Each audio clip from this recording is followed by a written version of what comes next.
Okay, it is 11:30. Welcome to Smart Curriculum Application Introduction. Chris Jones here from CJ Learning and CJ Learning Technologies.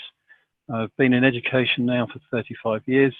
Spent a long time with developing curriculum in various different contexts.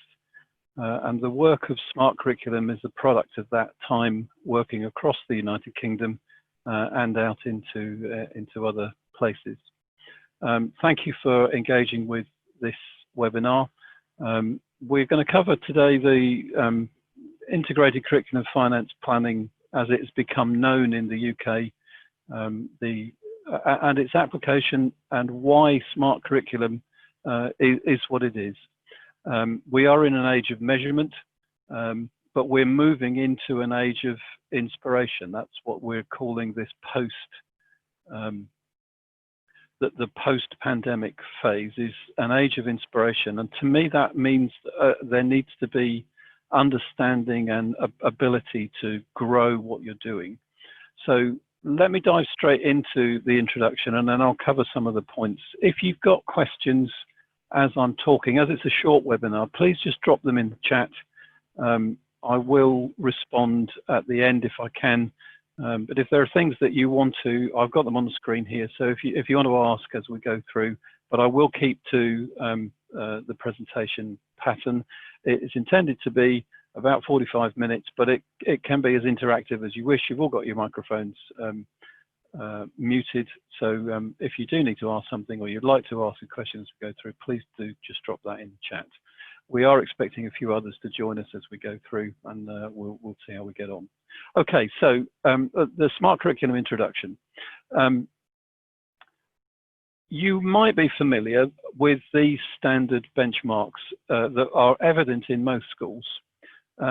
Teacher contact ratio, pupil teacher ratio, average class size, average teacher cost, percentage expenditure on teaching staff, and percentage of senior leaders, and the pupil to adult ratio. The seven, what I refer to as the magnificent seven, that are metrics that are common within the education system.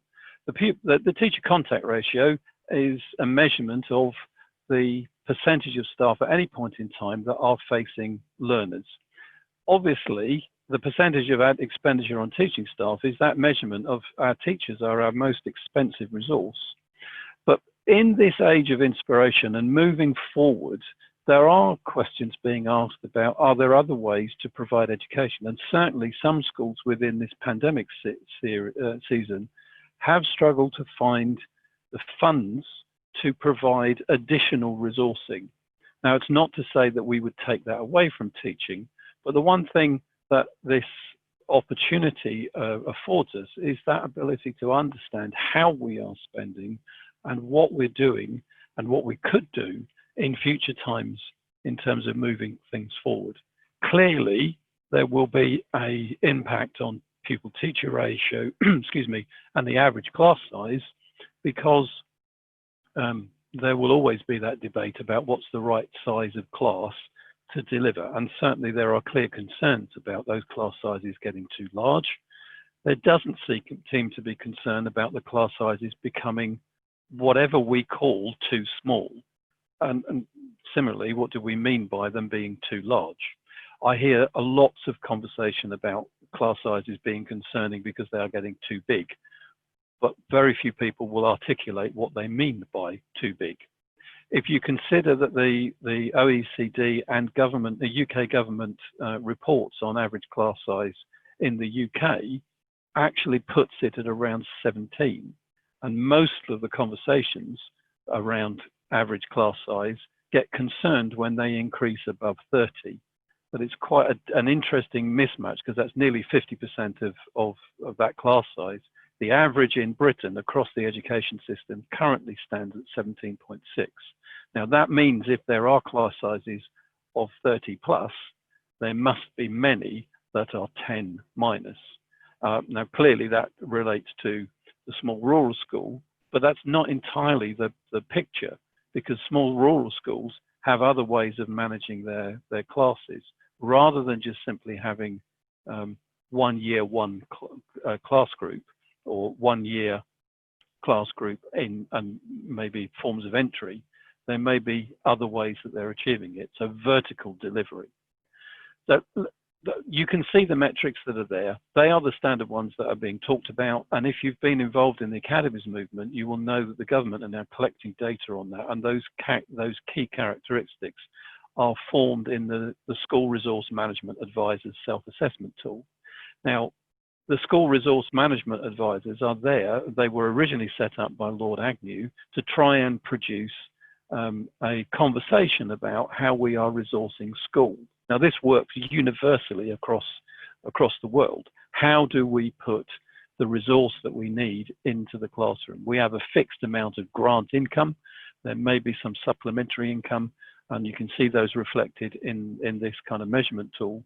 What this process does is says, well, okay, how do we better resource the classroom with a fixed income? Even if we increase that amount of money that comes from that grant income, we would be looking at how to spread that in a different way. Now, in terms of smart curriculum, we've been working on this for a number of years. As far as ICFP is concerned, it is a fairly new feature, although it's been around in some forms. Those 7 metrics, the Magnificent 7, have been around for as long as I've been teaching. As far as now formulating that into a kind of metric understanding, the darker ones you see on the screen, we are covering or developing. There's a few in there that have been put in over this last 12 months that we're working to develop on, and just seeing whether they fit with our ethic about understanding rather than just simply tools. The basic understanding, though, is of our smart curriculum is this: there is data that we understand about 3 parts of school life. The curriculum in terms of the quantity of its provision, the amount of staff that you buy to deliver that curriculum, and then the finances that allow that curriculum to happen. You can subdivide that down to granular data where we've got more detail about the income streams and the expenditure streams. And then we've got different types of staffing within the school, teachers, admin and support. And we have different types of curriculum.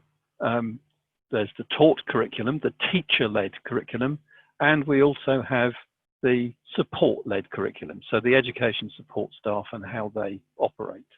So what smart curriculum does is it corrals those 3 dimensions of data, and we, in an initial assessment, we would take those 3 dimensions of data, finance, staffing and curriculum, and we create a snapshot. Now that snapshot gives you a picture of current practice. So that snapshot will include those 3 dimensions, and it will include the granular elements of teacher, admin and support. It will include the taught curriculum and the support curriculum. Now, within an annual license, within Smart Curriculum, what we do is then once you've got that snapshot view in place, you will then we lock that. So the locking symbol simply means that we hold a baseline point, and then we open up a modeling phase, which allows you to play with your curriculum. So what would happen if we changed our staffing? What would happen if we changed the curriculum? What would happen if we realigned the finances? What would that look like? So it's a 2-stage annual license. The snapshot is the beginning baseline position, and then it opens up a modeling phase. For the single year, what that allows you to do is to play with your model, look at different curriculum style, and look at ways of putting it together.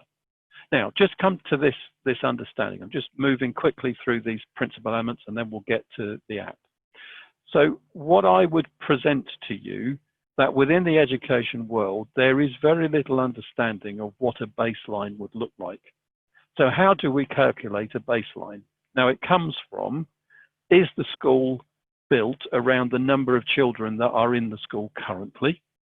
Now, there's a lot of legacy practice. Well, we've always had it this way. This is the way it's always been. So we kind of live with whether the roll goes up or down, this is what we buy. Now, obviously, if the roll's going down and we're still buying the same number of teachers, that will be a very expensive way to deliver. So is it agile and does it respond? So we come to what is our basic provision? What is the baseline? That's derived from a simple calculation of the total number of learners, the average class size that we're aiming for, and the number of lessons within any organizational cycle. Now, in the English system, that would be either a week or a 2-week system and a number of lessons that are defined within it. In a typical primary school, that will be 25 hours within a single week. In a lot of secondary schools that run a 2-week timetable, so they've got an organizational frame that runs over 10 days, that may be 50 periods or 40 periods or 60 periods. But the baseline understanding is simply, based on the number of learners, what's the average class size that we are aiming for? And in the UK, that's aimed at 27 or 28 as the average across a year group. And then we come to an understanding. That gives us a baseline position. We then might decide that we're going to enhance that curriculum. And this is the language of enhancement. It's a strategic decision to add to that curriculum size. So if we are adding to that curriculum size, we are then going to buy a basic level of staffing to provide for that. And what I find in a lot of schools is that they then employ much more than that for lots of reasons. But we buy more than we need. Now that may be because of teacher shortages. That may be because of projecting in the future. We might want something. But this process allows us to generate this understanding. And this chart that you see on the screen is how we explain that. But the baseline understanding, what is the basic provision for the number of children in our school at the moment, is where we begin. Now, over time, I'm not going to go into deep on this, but what you can see is what we refer to curriculum drift. We have an understanding of what our curriculum is. Now, whether that's based on a baseline or not, that's what people have. We have our curriculum. What we then do is we add a bit of enhancement. We think we need more time in core subjects. We might need more in literacy and numeracy in a primary school, or we want to do a bit more with music and PE. When in a secondary school, we might reduce the class sizes in a particular year group because we have a particular concern about them. Now, what that does is it creates surplus periods. Now you can see this one has gone from 2,000 periods as a base to 2,160. Now then we say, well, we want to put more learning into specialist areas. So that's what we do. We overstaff because we buy more hours. Typically that's English, maths and science in a lot of secondary schools. If a maths teacher comes along and they're any good, I know most heads would say, well, don't let them out the door until they've signed the contract. And so we grow this number of staff. Now, once they've been put on a permanent contract though, we need to find something for them to do. So the curriculum grows and we end up with this position that, well, the 2,000 hours of this year has become 2,200 for next year because we've bought these people and they're on contracts. And then because we're into this cycle, what we do again is we look at, well, we're going to add a little bit more, and then we add a little bit more. Now, what we've done is we've moved away from that baseline understanding. And what happens is we end up with this drift over time to oversized curriculum. And the data from the DfE within the UK would tell us that 50% of secondary schools are somewhere in the order of 50% oversized from a basic understanding based on that calculation that I've just given you. So from all the census data, we could say that most schools are oversized.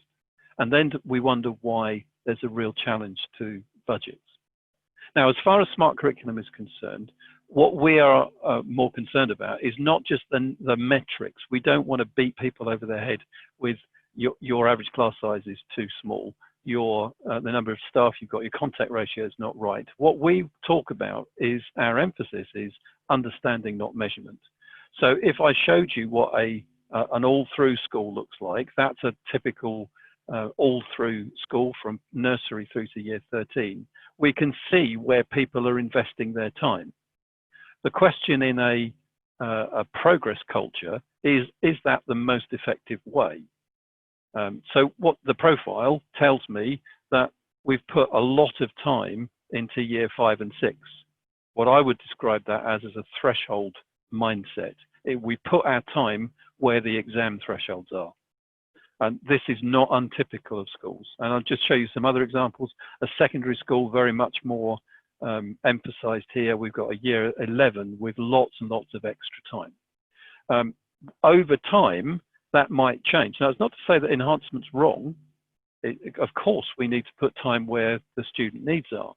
But in this case, this is effectively originally saying, keep the classes in Key Stage 3 as big as they possibly can be so that we can invest in Key Stage 4 and catch up stuff. Now, in a progress sense, that's actually counterintuitive. We would want to put time where we're embedding good learning practices in students. So if time matters, then put it earlier on in the year group. And in fact, some schools we see this line, what I would call the line of best fit here, sitting as a kind of increasing line, but actually to a decreasing line. Most schools will tell you that they have sixth forms if they are a secondary with a sixth form, because that encourages people to stay in school and it pays for the school. Most of it, what I see, is that it actually draws money away from the lower years of the school to pay for very small classes. In the primary sector, quite often nurseries are quite expensive to run, and again we end up with this threshold mindset where we put lots of resource at the end of the cycle, and with time and understanding we could turn that round so that we begin to invest our time in a different point in the cycle, what we would refer to as progress mindset against threshold mindset. And that's what I'm illustrating, that SMART curriculum is more about getting to that level of understanding. Now, what I'd like to do now is to move to the app and what we actually do. So here is a front dashboard of your what would be an app. This is a secondary school. If I just show you from just changing to a different analysis, you can see that is a primary school. The difference, you can see nursery to year 6 here, but the dashboard is exactly the same. It works in the same way because the metrics of enhancement is the same language between the different schools. So this school, in fact, I'm just going to flip back to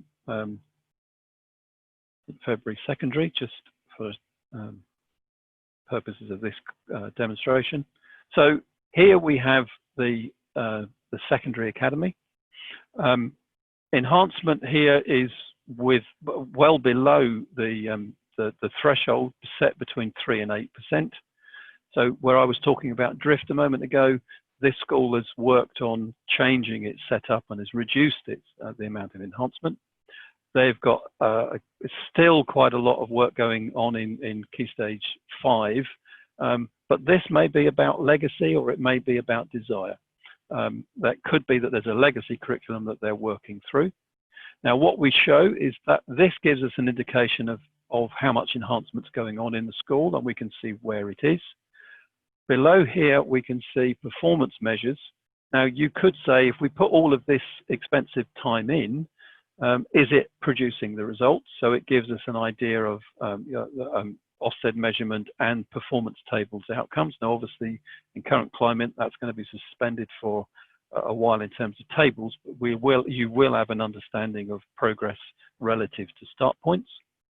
Now, what we also do is to say, well, in the financial enhancement, we can say, based on your budget, how much every hour of delivery is going to cost from teaching point of view. Therefore, if this is 2,720, then the amount of enhancement that's provided is costing £82,739. So we're investing over our baseline an extra £80,000, which would be more than one member of staff to deliver this curriculum. So we've got a measure of how much that is. But this school is also spending £400,000 on what would be referred to as surplus teaching. That's the difference between the planned curriculum and the bought teaching time, so the number of teaching hours. So what is the £430,000 worth of bought teaching time being spent on? Now, it might be that there's a strategy for teachers being used for, or at least teaching staff bought for cover supervising. And if that's teaching staff, then they're regularly involved, and maybe the cover budget's lower. But between these two figures, we can see the quantity that we're spending and how we are working within the school. The second set of charts is around the support time, because we're not just looking at teaching, we're looking at how the education support work is articulated. And here you can see the same principle, planned time and bought time. And excuse me, the amount of money that's spent per hour on education support. So these are HTLAs and TAs, teaching assistants, and higher level teaching assistants. And the difference between these two is marked. Now, we see some significant increase in these. And obviously, if the salaries increase up here, you have higher salary input. That means that the cost of each of these hours is approaching the same cost as you would be looking for teaching staff. Obviously, teaching staff is based on the standard teacher pay and conditions documents, unless you're in an academy that's moved into a different set of salary structure. But we can, there's a facility to edit those, because obviously some schools and academies are moving into editable salary ranges. But just moving into these three enhancements, what we do basically is to provide graphic data, a graphic representation of the data that you're entering. So we've got the enhancement level, how that's distributed in year group terms, and this is obviously a secondary school where we can see, but again, that would be a primary school, nursery to year 6, could be very similar. That baseline understanding is very clearly there. What would be that baseline, and where are you relative to it? Now, it might be that some of these lower enhancements are because role is impacted. So we also look at the pupil admission number and the number of students within the school, learners within the school, relative to that admission number. Obviously, because if the class size is reducing, it can either be structurally achieved, or it can be because of a role issue. And if there's a trend in role going down, then one would have to look very quickly at methods of mitigating the risks that are caused by that. What we're also doing now is showing the SEN and EHCP, so you can see those in orange just there. So the proportions of provision, sometimes there are structures that are put in place very simply because there are particular needs within year groups. So you can see as an overview how that works. Pupil-teacher ratio, very clearly, obviously here the pupil-teacher ratio is going down through the school. If we believe that a smaller classes and a lower pupil-teacher ratio impacts performance, one would have to ask the question, is that the right way round? Because obviously at this end we've got more independent learning, and at this end we've got less independent learning. Now, if it's less independent learning, is there a space to have a slightly different way of delivering this? Now, again, remember, this is about understanding, not metrics. So the questions that would come out at this point at levels of leadership and governance would be from an understanding of what this is showing us. Now, we also then show, you can see here, the levels of support curriculum. Now, clearly, now I would ask a question in this school, we've got a high pupil-teacher ratio, we've got an increased number of supported students within the school, and we're investing all of that support, the cheaper time, as we looked at earlier, so the expensive teacher time, the people that are trained to deliver teaching and quality learning, it seems to me counterintuitive that we invest all of our time at the end of the school where the needs are in a different place. So this is where I would suggest that smart curriculum is getting to show and illustrate and open a conversation about how this operates. So without going through every page, what we do, we show a curriculum. Now in a primary school, let me just show you. So I'm going to move back to the St January Primary, just show you the, and you can see it's all live, so we're moving between schools.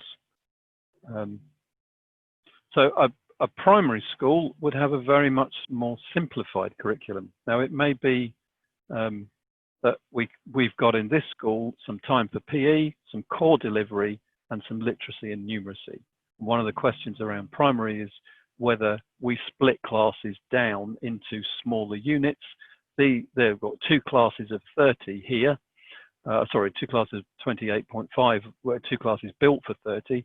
And some are saying, well, let's reduce that and let's put 3 classes on when the literacy is going on. So 8 hours out of their 25. Let's put on some time in literacy and numeracy and complement that time. Now, whether that be in year 3 or year 5 or year 6, you can see in a primary setting, this looks very similar, but obviously the dashboard looks different because this will be dependent on the number of students. And in this case, the pupil numbers are varying. And clearly here, there is an issue where we've got a low roll. And actually this school, which is a 2-form entry school, which would normally have 2 classes in 5 and 6, decided for 1 year, because it didn't need to in terms of the legacy, or at least the roll coming through, they merged 1 class. So instead of having 4 classes, they ran 3 classes in 5 and 6. So a 5, a mixed, and a 6, so that allowed them not to be at risk of financial concerns because of the money coming in was not enough to cover the teaching staff.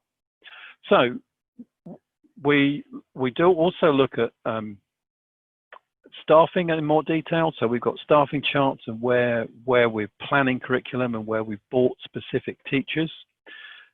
We also look at the distribution of salaries. So, sorry, in this case, statuses, I beg your pardon.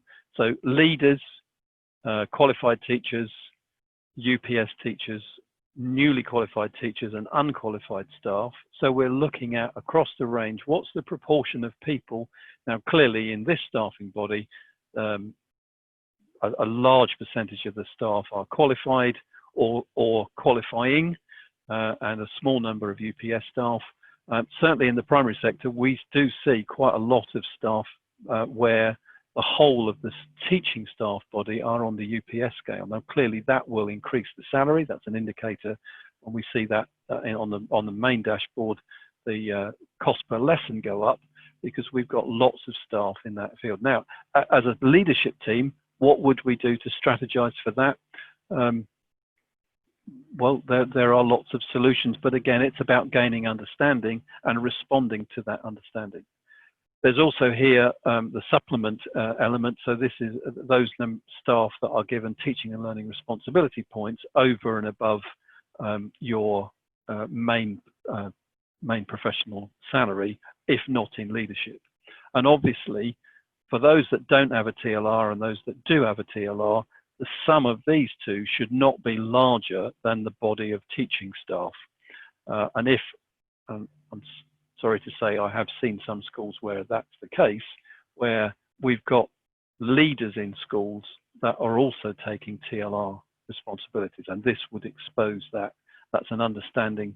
Clearly, it's not actually legal in terms of the standard teachers pay and conditions document, but it doesn't mean that it's not being it's not done that way in some schools. And then we're looking at how staff are deployed across the school, and that's support staff and teaching staff.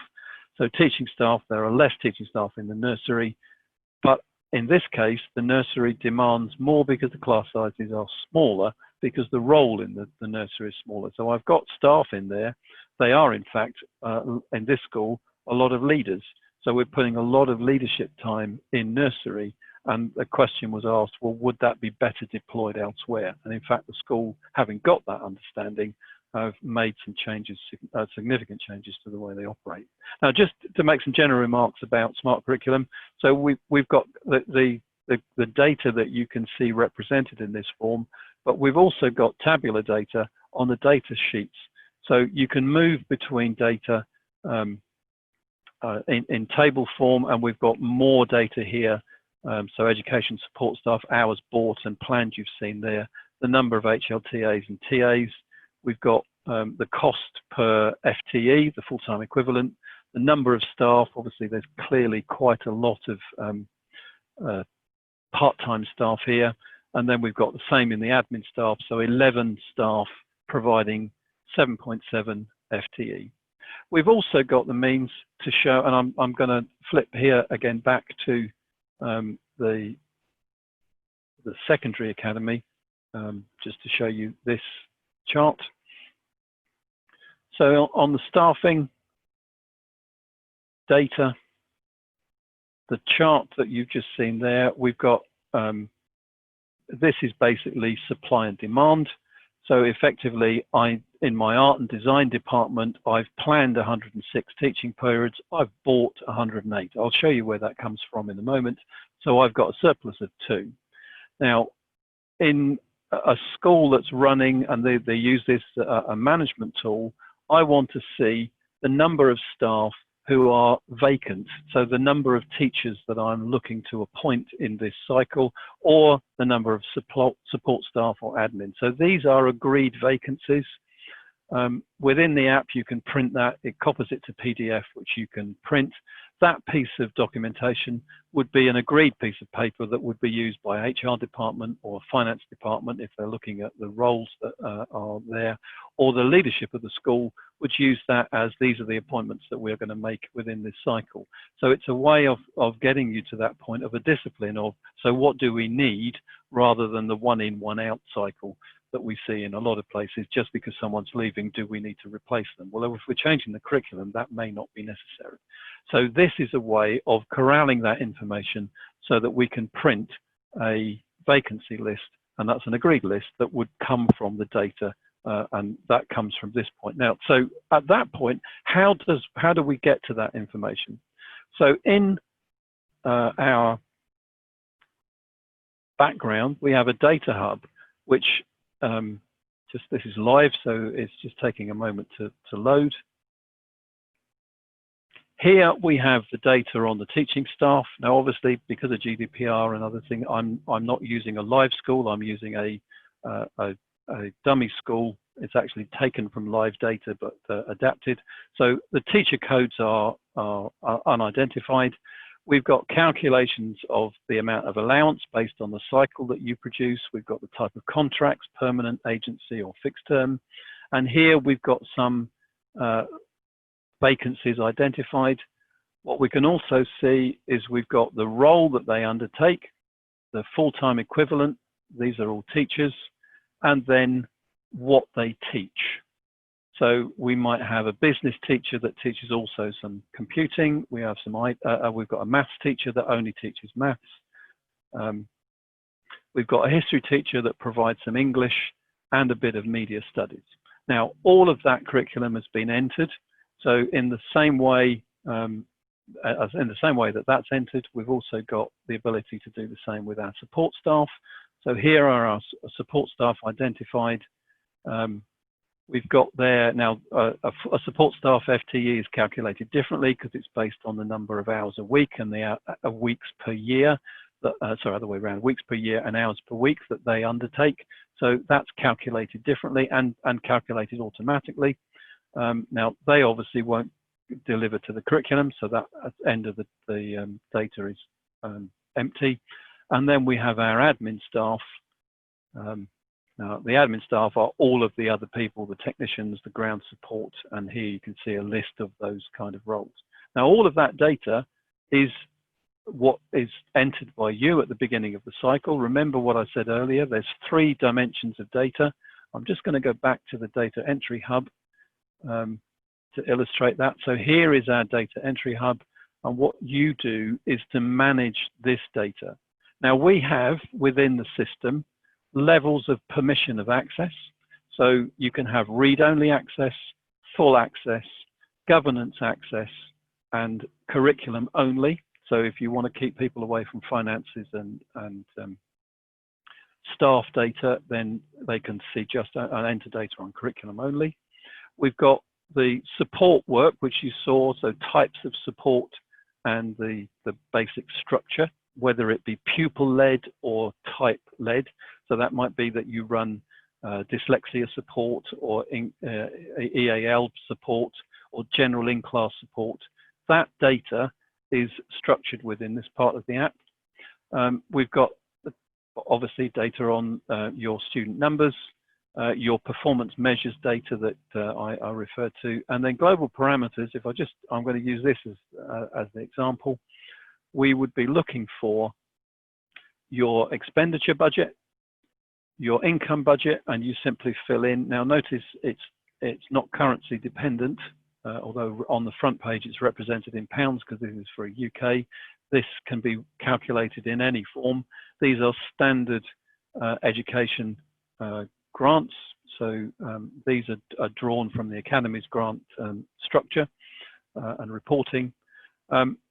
Remember I said at the beginning that this is based on your cycle. So in this school, the period length is an hour, so that's they're looking at 50 periods within a cycle. That cycle goes over 2 weeks, so that's 25 hours in a week. Now, if it's a single week cycle, obviously that would be 1, and that would be 25. And other schools have different cycles. I'm just working on one this morning that's a 100-minute cycle where they have 15 periods a week over a 2-week cycle. So it's a 30-period cycle, 15 a week. Now, we would calculate based on the standard teachers pay and conditions document that every teacher has an allowance for planning, preparation and assessment, PPA, of 10%. So the 30 periods in a cycle would give you 27 teaching periods. A 50-period cycle would mean that you're teaching a 45-period cycle. Now, in this school, no teacher teaches 45 periods. They teach 42 periods as a maximum because every member of staff is given an additional amount of allowance. That couldn't be reduced. You couldn't have 46, 47, 48 because it would be contrary to the standard pay and conditions document. So in this cycle or in this school, it's a secondary school and it's not untypical that this is done where teachers are given more time of not teaching. Clearly, that will impact your contact ratio. And if you had 100 teachers in your staff body and you gave them all 3 periods, 300 teaching periods, and if every one of those lessons was going to cost you £2,000, you can see very quickly where the £600,000 comes from that you're spending on staff that's not used in teaching. So that's a question of enhancement, which is why I go back to the beginning. The reason for the language of smart curriculum being a language of understanding and a language of let's understand what we're doing and then we can make decisions. The language of enhancement is, well, why are we spending certain amounts of money? Now, in this case, the lesson cost is £2,700.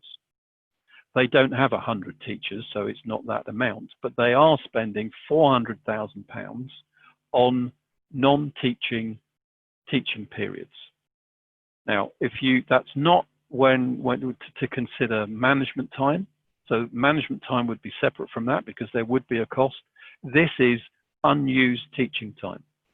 So when we start to talk to schools, primary and secondary, and of all types, how are you deploying your bought teaching time? Knowing that in an English school, and although it's similar around the world, when we buy teaching time, this is simply saying we're allocating a budget divided between all the teaching staff. That's what it's going to cost per hour, per unit hour per week. So if that is the cost, then what are we doing with that time? Now, at that point, we come to the next degree of smart curriculum. Smart curriculum is about presenting data. It's about giving us information based on a standard school structure. So cost per pupil, staff expenditure, how much are we spending on staff as a proportion of our whole income.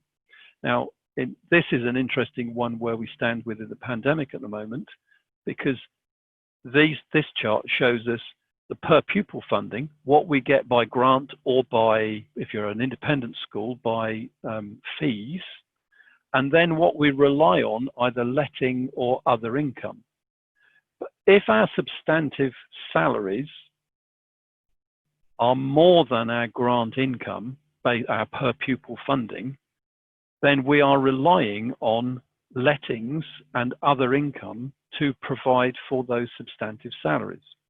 Now, in this school, 115% of our per pupil funding is spent on substantive salaries. If, as a result of the COVID-19, your lettings income has dropped off completely and other sources of income have gone, then in years to come, how are you going to recover that 15% extra of income? Now, obviously, I see some extremes. I've seen the total income, the total spend on staff well above the total income of the school. 120%, I think, was the most that I've seen, which means that we're spending more on staff only. That doesn't include all of the other things. So we're spending more on staff than we are on anything else. And we can't sustain, because we're 20% in debt every year. But this is a current issue now. So, and at governance level, one would expect these conversations to be going on. Now, I've just mentioned governance because I want to move into the other thing that we do. Now, within this data set, you'll notice, remember I said at the beginning, we have our locked snapshot and we have our modeling phase. The modeling phase is the one that you've been looking at because it's open and visible. In the demo, this demo data set, this is a locked data set. So this would have been where this secondary school was when we started looking at it. Some of the costs are there. Don't think that obviously this cost is lower. Huge amount of curriculum time. They were spending 420,000 on extra curriculum, and this was, so here there's 400,000 pounds here and 320,000 pounds here and 50,000 pounds of unused support. So between those, there's not far off £1 million on this budget of not wasted, but it's spent without understanding, and that's what this school led us into. Now, once we've got a locked report, what we will do is write a report on each of the sections that we've talked about. I'll come to the lower part in a second. So we've got a curriculum report, a staffing report, and a finance report, which gives some basic information on the elements of classroom costs and teachers and support staff, how that's oriented. There's not one on admin in this one. And then we would make some recommendations. Within this snapshot, so this is where you would begin, we would make some recommendations. Now you can choose to accept them or reject them and go into other things. What we've added recently, now I've talked about this, our emphasis being on understanding, not measurement, is if you were to present this to your senior leadership team, what impact would that have? What decisions are we making? Well, we've always done it that way, or that's the way it needs to be done, or if there are no other alternatives. So the questions that are asked at that point, you may come to a settled answer, and it may be that you want to say, well, that is the way it's always been done, and it works for us, so that's how we'll do it. It may be that you want to ask a bit further than that. Now, what we've done, and these have been recently introduced, is to provide what we would refer to as strategic questioning. So the strategic questions in this area, so this is in the curriculum summary, how does the amount of curriculum enhancement that we have established meet the needs of all of our learners? Now, when you relate that to special education needs, education healthcare plans, sixth form, nursery, Key Stage 3, if you remember that element of the profiling that I did, where we were looking at threshold curriculum and progress curriculum, if we put all of our time and money into Key Stage 4, Year 11, and we are not putting it into Key Stage 3, Year 7, 8, and 9, we will always be working on an intervention style curriculum. We will always have that recurring intervention need. So the question is, does the amount of curriculum enhancement we've established meet the needs of all of our learners? And if we did it differently, could we turn that round? I can see some questions coming through, and if I may, I'll just finish this section and then I'll answer those questions. So what we've done is established about 10 or 11 questions for each of the sections. And they would be questions that we would expect to be asked at senior leadership team and governance level. And so, and certainly as far as the app is concerned, there is a governance user permission, so you can allow your governors to have access to the app, or your trust board to have access to the app. And they won't see the data entry hub, they will see the charts, they will see the data, and when they see the locked data set, they will come to these questions. And what can, so as far as each of these are concerned, we have questions that can be asked and answered. And at this point, I'm just going to write the word answer. I can save it. The answer is in. I can go back and add to that answer. And so it may allow governors and senior leaders of a school to prepare and answer questions around these elements. Now, some of these questions that you may not want to answer all of them, we can turn some of them on, we can turn some of them off. So if you wanted 3 strategic questions to be focused on the governors before prepping for a meeting, we can turn 3 of them on and ask them to consider those for discussion at a meeting. So these can be produced in that form. And again, obviously here, you can print a full report or print a section report. If you wanted to concentrate on finance, for example, it may be that you just want to go in and print off that report and send it out to the staff. So there's an editable report as far as we're concerned. We would write that report for you, but you would have access to printing these off. So I've covered all of the sections. I've talked to you about our ethic of enhancement, our ethic of conversation. It's about smart curriculum for understanding. It's about why we do certain things within our schools and getting to that kind of understanding. We've talked about the 3 dimensions of data. So we've got curriculum, staffing, and finance. And I've talked about the fact that we have graphic representation, tabular and data representation, and a view of your curriculum model, what it is that you're doing.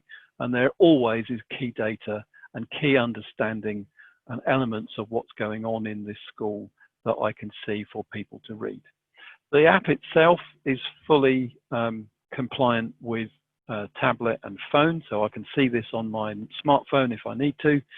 Some of the data entry doesn't quite work the same on a smartphone, but as you wouldn't be looking to enter data on a smartphone, that would be either on a laptop, desktop, or tablet.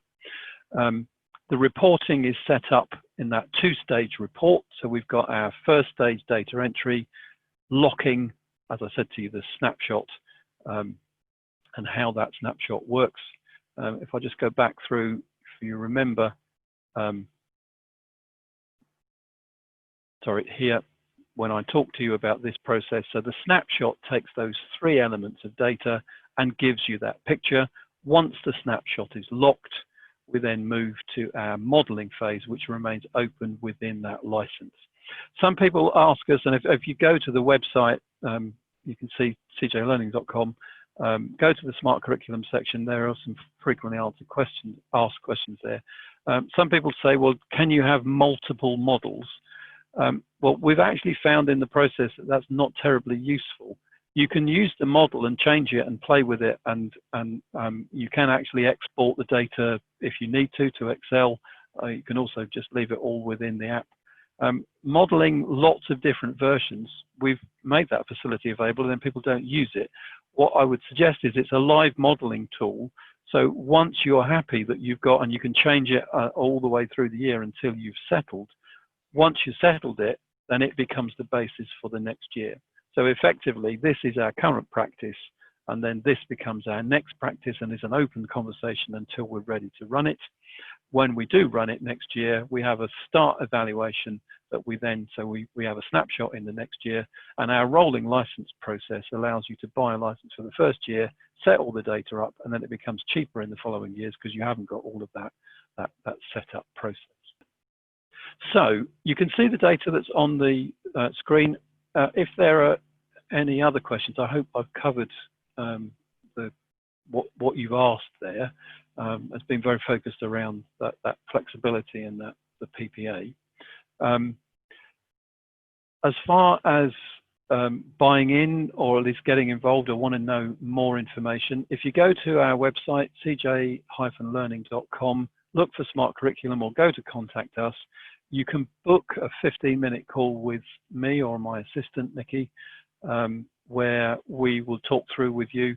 I'm not going to say here about costs. If you want to talk to us and you're interested in costs, we have banded costs because obviously they're ranged to different sizes of school. Obviously, it's cheaper for a primary school than it would be for a large secondary with a sixth form.